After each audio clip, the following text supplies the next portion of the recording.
Welcome back, everyone. Oz here, and today I've got some r/AmITheDevil for you all. As per usual, I'll be reading the posts, giving you my own opinion, and I hope you do the same down in the comments below. And without further ado, let's jump right into it. Cross-posted from r/AmITheAsshole. Am I the asshole for wanting to move the household and make a good compromise for my twins? Throwaway account. I, 51 male, and my wife, 49 female, have twins, 18 male and 18 female. I also have an older son, 21 male. For privacy, let's call my twin son Lewis and my daughter Laura. Let's call my older son Jason and my wife Kayla. We are super proud of Lewis and Laura for getting accepted into their choice schools, but I am in a weird dilemma. Laura has been accepted into Penn State for computer science, and I'm pretty excited because Jason is also studying mechanical engineering there. Lewis has been accepted to Carnegie Mellon's business program. I admire his accomplishments and his acceptance into a wonderful college, but CMU is expensive and too far away from our house. We're about half an hour away from Penn State currently, but CMU is about 2 hours away from home, so we'd have to move a little closer. I tried to convince him to be a little closer, but he insists on CMU. And he has a friend he wants to be with. As we don't have any close-by relatives that Lewis can live with, I'm currently searching for a house that is right in between both universities and convenient. My wife also has severe separation anxiety, so if she and I were to live apart for a little bit, for her and Lewis to find a temporary place closer to CMU, it would be a problem. Kayla and I are planning to move a few weeks after the twins graduate, and we definitely need some time to prepare because moving is a very lengthy process. However, I'm having a bit of trouble trying to find a place in between the two universities as they are nearly 3 hours apart from each other. When Jason and Laura found out we were moving, they were pissed off. They're pretty annoyed that their parents want them to move over the summer, but I've been trying to explain to them that this is for a good reason. I understand that a lot of their childhood memories came from that house and that we are moving further away from some of their friends, but for practicality and because I cannot take off work to drive Lewis 2 hours back and forth, we need to find a good middle ground. Why doesn't he just drive himself? Recently, coworkers were chatting about it once, and they are saying Lewis should live in a dorm, but I politely told them that that is none of their business.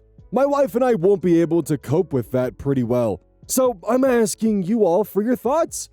I don't want to damage our family, but at the same time, the two of them splitting to universities hours apart from each other is going to make the commute miserable for everyone.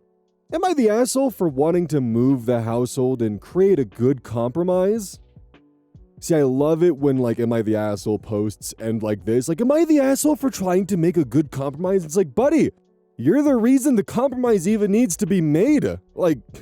Yes, come on. Oh, by the way, there's edits. It gets even worse. Edit. For context, Jason and Laura are commuting from home because we are not too far from the university and they agreed to save some money. They are a little annoyed that their commute would be a little longer if we were to move further away, but at the same time, Lewis cannot be commuting 2 hours a day, twice. Edit 2. Apparently, I didn't realize that Lewis's school requires on-campus housing for a year. I think I might get in contact with my sister to see if she can temporarily relocate to Pittsburgh. Excuse me? Edit 3. Lewis seems to be a little bit distant with me recently, and I think he's starting to hate me for what I'm planning. He has had a major attitude problem over the past few months, and it seems that he has not been behaving how he usually does. I think his friend who wants to room with him is a problem. Though, to be fair, I was a bit strict with him when he was a teenager. I'm trying to convince him that he should prioritize his family's well-being so that he doesn't fall for bad vices or bad peers. So it turns out that Opie did not misspeak and Lewis is not literally allowed to drive himself. Users KEYZ and Kiwi's comments, are you good? This sounds like the most disruptive and inefficient plan ever, lol. Currently, the only person inconvenienced is Lewis, yet you want to make everyone inconvenienced for a suboptimal solution? Do you see how dumb that is? Let's also not forget the fact that he's trying to convince his sister to move for his suboptimal plan. Obviously, the best solution is for Lewis to live in a dorm and come home on the weekends. You and your wife should get therapy for not being able to cope with a super normal part of raising a child to be an adult. I can't believe this is a real post. LOL, you're the asshole. OP responds, I'm trying my best to make it safe for everyone because I don't want to lose Lewis in a car accident. But at the same time, if I drive him, I'd be sucking 1/3 of my day. User Squirrels Love Me responds, if you don't want to lose him in a car accident, then you should be putting him in a dorm, which would require no driving. User Purple Weezer further responds, you could avoid both of these problems by releasing him from the umbilical cord. So it very much is just helicopter parents that won't let their child drive to and from university to actually just make this feasible. Another comment from previous Complex 9357 comments, this cannot be real. Are you all going to live together forever because you and your wife get separation anxiety? You want your sister to also uproot her life? I really hope this isn't real. OP unfortunately responds, I mean, if they get a stable enough job and they're trusted to live on their own, they can. But for the time being, I need to guide them to make sure they don't do anything foolish. Especially Lewis. He's been having an attitude problem with me about this recently. Dude, let your kids live their life. No, they're not allowed to live in dorms. They're not allowed to leave the house. They have to be here. I can't even trust them to drive alone. Honestly, I wouldn't be fucking surprised if Lewis chose to go to a school that was this far away, specifically to live in the dorms to get away from you guys. Did you ever think about that? That this is on purpose because of how overbearing you are? I feel constrained and claustrophobic reading this. I can't even imagine how your kids feel having to live this as their daily life. Be proud of the fact that he's going to CMU. He's going to the goddamn business program of Carnegie Mellon. And your main concern is, well, he should really be putting family first. I don't want him to fall in with a bad crowd. How come no one is happy with my compromise where we move and inconvenience everyone rather than just letting Lewis live on the dorms like he wants to? Maybe my sister is willing to entirely relocate her life just so that way Lewis is still on the leash. Good God, man. Cross-posted from r/AmITheAsshole. Am I the asshole for reporting an 18-year-old girl who added my 14-year-old son on Snapchat when she posts inappropriate things? My 14-year-old son and this 18-year-old girl both volunteer at an animal shelter near us. They, and a few other people in the same age category as them, recently were in charge of hosting a charity event for the shelter. Someone made a group chat on Snapchat so they could discuss it. The 18-year-old added him on Snapchat.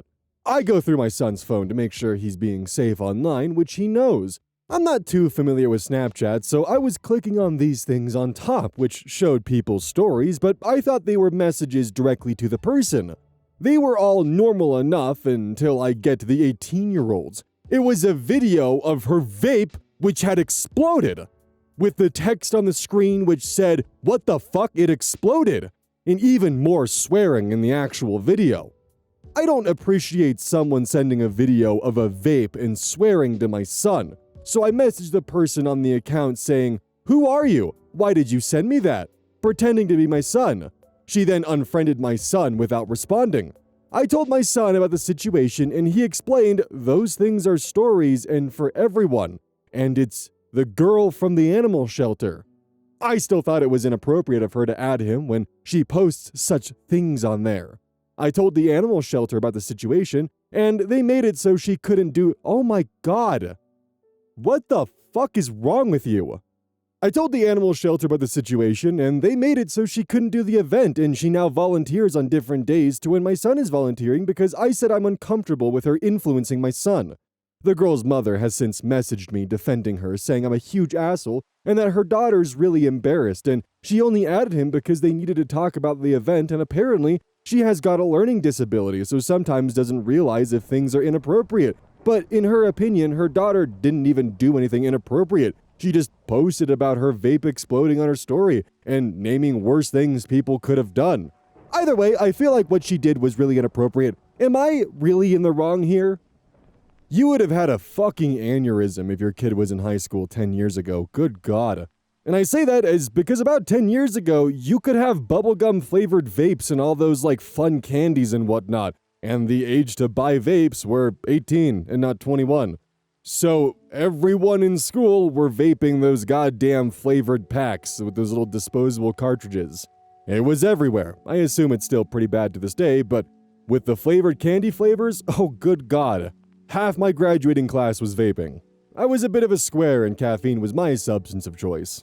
But the way that you phrased this, the way that OP phrased this, made it sound as though she was posting NSFW explicit OnlyFans style content. Not a teenager being a teenager. Oh, great heavens. An 18-year-old swore. Oh, no. Oh, your son's gonna go down the bad path in life. Sorry, you're too late. He's gonna become, let me just see here, checks notes here, a responsible member of the community who's volunteering at animal shelters. Oh, good God. The horror. Do you really think that the worst thing that your son has ever been exposed to online is the word fuck? And someone's vape exploding? I'm also revolted that you were such a helicopter mom that you put someone's volunteer efforts in jeopardy because of this. This is such a non-issue. Like, you could have taken this to have a productive conversation about what language is acceptable and why to be careful around nicotine with it being a highly addictive substance. It's understandable to be worried about your 14-year-old son and their exposure to the internet. Trust me, I understand that. However, the way you're going about it is leaving a lot of room for improvement. Cross-posted from r/AmITheAsshole. Am I the asshole for choosing to be a long-distance dad instead of relocating to be with my baby's mom and daughter? I, 26 male, have a 7-month-old daughter with a woman I casually dated for about a month. We met in another city, but it was just casual, dating and sex.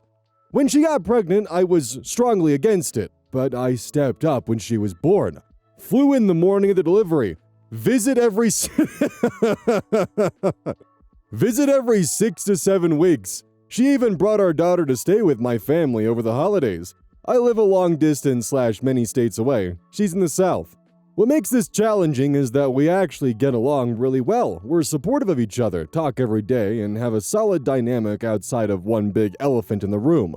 She wants a committed relationship and concrete plans for our future together. I've never agreed to that. I'm scared of locking myself into something I'll regret. But I'm also scared of missing my daughter's formative years from a distance while she changes every single month. So instead of being honest, I've been giving vague, half-committed answers to keep the peace and protect my access to my daughter. She's losing patience with my non-answers. She's also pointed out that her parents are stepping in to fill my role because I'm not physically there, and I'm feeling the guilt. But I also don't want to feel guilt because I don't want something that she wants of me. My two options as I see it. 1. Stay a long-distance involved dad with no romantic relationship. Harder but honest. 2. Try to build something with her for the sake of our daughter, even if I'm uncertain. Present but potentially unsustainable. Is there even a third option here, and am I the asshole for choosing to be a long-distance dad instead of moving near them? How in God's name can you say with your full chest that you've stepped up to be a dad and then follow that immediately up with you visit every 6 to 7 weeks? One way or another, you need to stop stringing that family along. Whether it's you choosing to actually decide to commit to that for the sake of your daughter or committing to not being a part of her life. Because right now, you're just kind of putting her in limbo and putting your daughter in limbo, all over vague, half-committed answers to keep the peace and protect the access to your daughter. Stop stringing her along and make a concrete decision. And don't say you're stepping up as a parent when you're only visiting every 6 to 7 weeks, dude. Come on. Cross-posted from r/relationships. Am I being too clingy? Oh boy, here we go. Hi, I am 26-year-old male who has a long-distance relationship with a 26-year-old female. I tend to overthink about things she does. I really love her, but sometimes my overthinking leads up to small issues. So, for an example, yesterday she had a function to attend. It was a wedding event of her friend, and she went with some of her friends. Me, who is being protective of her, I asked how she is going and how she was coming, and she tells me everything. So she told me she will be coming with a bunch of her friends and told me the exact time she left the event. I know how much time does it take her to reach home from that event, which is approximately 15 minutes, but it took almost 45 minutes, and she was online sometimes and didn't even message me. Once she reached home, she contacted me and told what happened. That also when I asked. She didn't even update her parents regarding she'd been late until they called her. Once I asked, why didn't you tell me what was the reason to be late, she told me she was hoping to tell me once she reached home. So I asked what was the point in that if I didn't know when you are on the way. I didn't ask her to tell me the entire situation, but to tell me at least, I am getting late due to this. Then I would have known. Not just me, but her parents as well. I was sad and angry, but I didn't shout or anything. I wouldn't have minded if she just took a road trip after the event, but notifying me after everything happens what angers me the most. I mean, if she was busy with something or had an emergency, I would have understood, but in this scenario, none of that happened. Then I explain her situation in calm mind, but I do tend to show her my disapproval by not talking at first and not showing any attention. I even understand with your friends you need to have fun as well, and I am not her everything every time. Do you think I am expecting too much from her here? Too long didn't read, I know she loves me, but stuff like these really made me question her. That's not a too long didn't read, bud. So normally I try to actively filter out posts like these and kind of autocorrect what they mean as I read, but sometimes it leads to me reading, ceremonies instead of cemeteries because I'm just actively trying to not parse every single little mistake within the grammar and make the most of it. Sometimes, though, I feel like just reading it raw is needed. This is beginning to walk into, an abusive controlling territory. This isn't just being concerned for your girlfriend. It was an additional 30 minutes, an additional half hour. Instead of taking 15 minutes, it took 45 minutes. But you're so protective over her, or controlling, that 30 minutes was enough time to presumably reach out to her parents and let them know that something was wrong, potentially scaring them in the process. She's 26. Why would her parents need to contact her? Why would she be in contact with her parents about every little detail unless you contacted them? Not to mention, if she's going to some kind of wedding party and then, coming back afterwards and she's 30 minutes late, hey, maybe she had to drop someone off. Maybe she stopped for a bite to eat with her friends. A lot of things could have happened, but it was just 30 minutes. They could have stayed 15 extra minutes at the wedding party, or 20 extra minutes, and maybe there was a little bit of traffic, or maybe it just took a little bit longer to get home, or maybe they stopped for gas. Hell, she could have been driving and not had access to her phone while everyone else was in the car chatting with her, and they just kind of took the long way home just to kind of keep the conversation going. You are well beyond clingy at this point in time. And the fact that her being 30 minutes late with the intention of telling you what's going on when she got home causes you to leave the post off with too long didn't read, I know she loves me, but stuff like this really made me question her. What is there to question about this? It's 30 minutes, dude. Also, the stream of conscious then I explained to her the situation in calm mind, but I do tend to show her my disapproval by not talking at first and not showing any attention. And above that, saying that you were sad and angry, but I didn't shout or anything.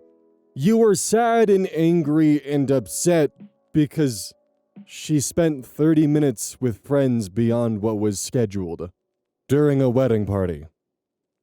I don't think you're ready for a relationship yet. Cross-posted from r/AmITheAsshole relationships. Am I the asshole for telling my husband to stop talking to our neighbor? My husband Richard and I have been married for 5 years. We both work, but he works from home. We just moved into an RV park and everything is going well, but I have issues with my neighbor Leah. Leah and my husband are talking way too much. She's married and a stay-at-home wife. When I come back from work, I oftentimes see them talking, sometimes with other neighbors and other times just the two of them. I asked Richard about it, and he says she's just social, and everyone talks to everyone here. Yesterday, she brought us cookies, and I put my foot down. I told him not to talk to her, and I feel like my boundaries are being disrespected. I told him he can say hi, but not have a full conversation with her. He accused me of being controlling and that this RV park is a very social and friendly community. I told him no, and if he's talking to other neighbors and she joins, he has to leave. He says he'll do it, but still accused me of being controlling and causing issues. My friends are split. Some say I'm justified, and others say I was being paranoid and jealous because Leah is very pretty. Am I the asshole? So last time we had a post similar to this in terms of quote-unquote boundaries. It was actually brought up in the comments section that these aren't boundaries. These are rules. Boundaries are something that you set to protect yourself, while rules are something you set for other people. Which I actually really appreciate that line being drawn because it negates the entire conversation about what kind of boundaries are acceptable and which ones aren't. Because a boundary is something you set for you for your protection, while a rule, well, rules can be negotiated, they can be modified, they can be changed, and they can be unfair. Especially when they're used to control another person in your life, like in this situation. User menace-minded comments, "You're the asshole. The only time this is a problem is if he's not following through on responsibilities or cutting into together time to talk to her. You're jealous. Work on that." OP, who has since deleted their account, "When I get home, I want him to be eager to greet me and not be talking to her." User Elon is musky comments, "So you want him sitting at home alone like a pet till you get home so he can greet you? When he does see you after finishing his conversation, is he not happy to see you?" OP never responded. Another comment from Anxious Reporter 601. "You're the asshole. Talking to neighbors is a good thing. It's good to have a relationship with your neighbors. You are being controlling, paranoid, and jealous." OP responds, "I don't care for that stuff. I'm introverted and keep to myself. My husband and our fur baby are enough." User Mermaid Grenade responds, "So you want you and your cat to be your husband's only world? Lady, you need help." Ironically, if you continue with this behavior, there's a chance that it might be a self-fulfilling prophecy, that you might drive your husband away to seek out someone else because, while you might just want your husband and your fur baby to exist and be the only thing in your life, it's very clear that he wants more. He wants more human interaction than just you, and it sounds like that you're jealous of that. What's also interesting is that OP later added in the comments, "I forgot to add for the haters, I went through his phone and he looked at her Instagram." For someone so insecure that they found cookies being baked for the both of you to be an attack on your marriage, I highly doubt that you would have left out the Instagram stuff. How Jordan55 responds, "Yeah, giant red flag on your part." Membership Bitter responds further, "So he made a friend and looked at her social media. You are so insecure you're going to end up divorced and die alone." OP further responds, "She has bikini pictures." Disastrous Tower 9749. Okay. And he liked them. And he was using a fake Instagram account. HTE Hostia responds, "I love how you're adding more and more details that are nowhere to be found in your post because everybody is calling out your insecure and jealous ass."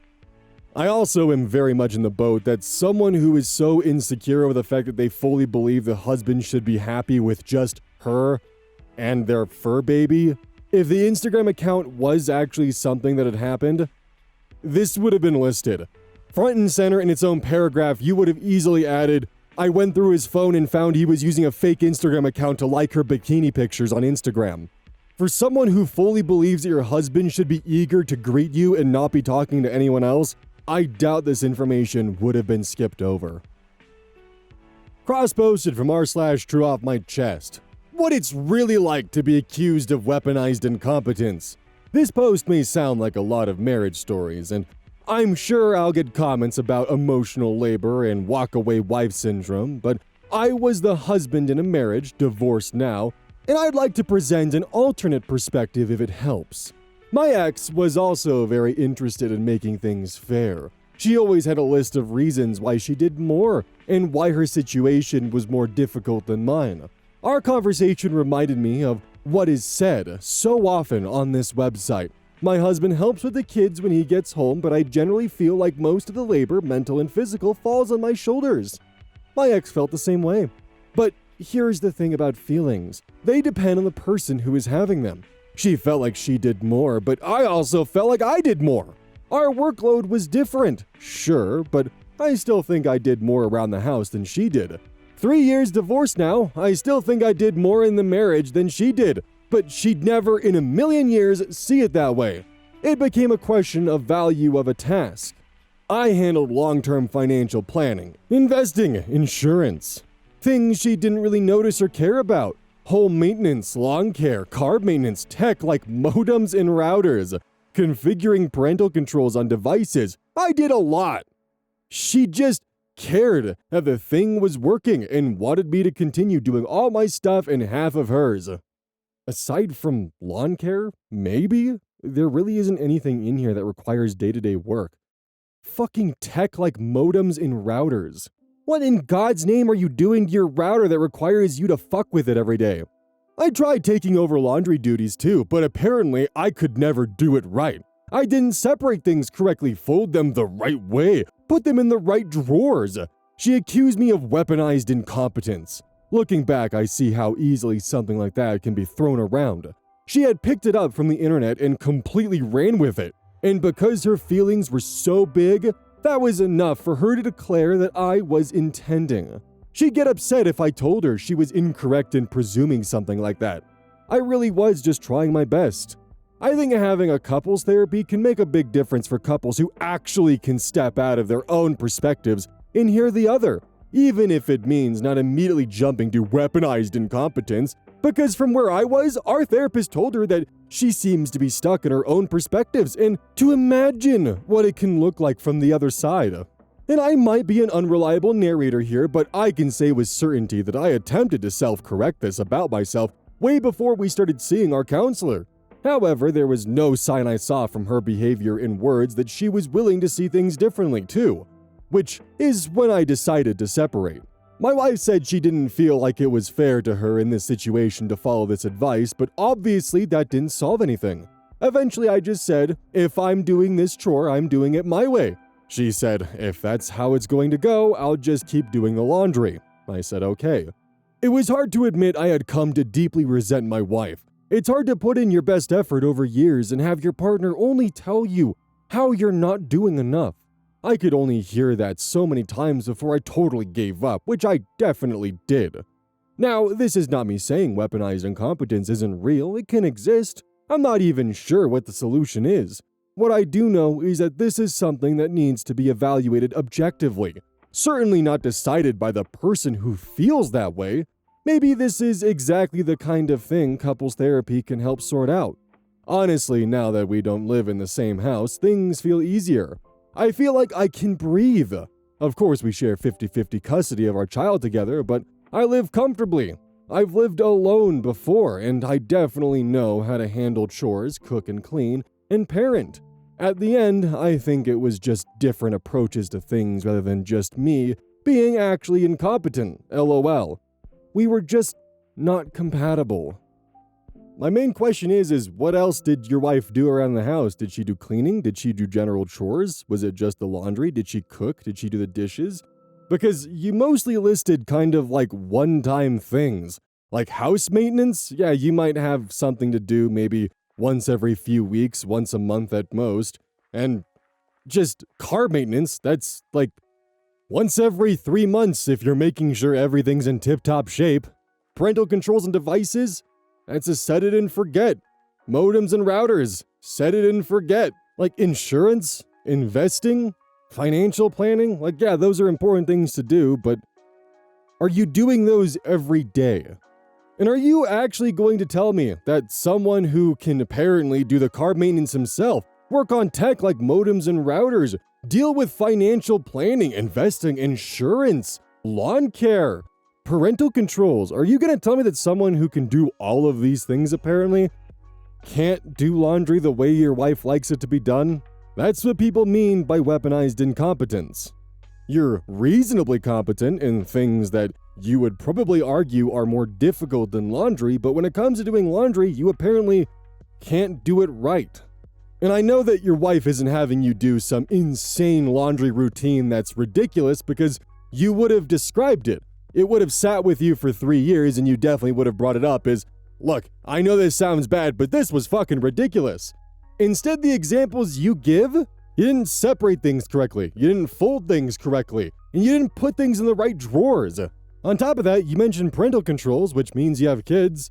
So was your wife handling like the kids' schedules? Was she the one taking them to school? Was she the one making sure that You know, they had everything done. Was she the one cooking? Was she the one cleaning?